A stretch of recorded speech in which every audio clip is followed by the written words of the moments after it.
এই বিষয়টা নিয়ে হচ্ছে পুলিশ মামলাটা ইয়ার কাছে যাওয়ার আগে হচ্ছে বিচার শুরু হওয়ার আগে এটা নিয়ে হচ্ছে পুলিশে ইনভেস্টিগেশন করবে, ঠিক আছে?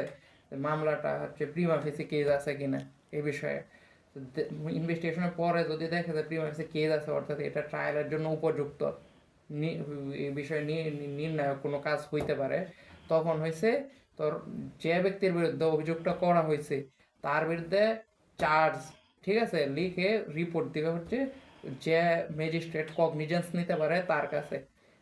চার্জ লিখে যদি রিপোর্ট দেয় তখন এটারে বলা হচ্ছে তোর চার্জশিট।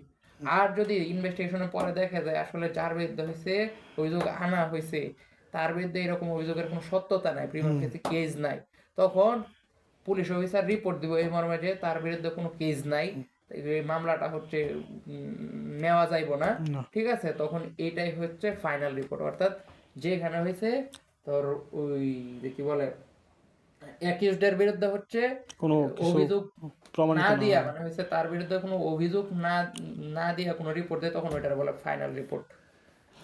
যদি মামলা ডিসমিস হয়ে যায় তারপরে মামলা তো যদি হচ্ছে ডিসমিস করবে হচ্ছে, মামলা ডিসমিস তো হয়েছে আদালতে আদালতে করবো, এটা তো হচ্ছে পুলিশ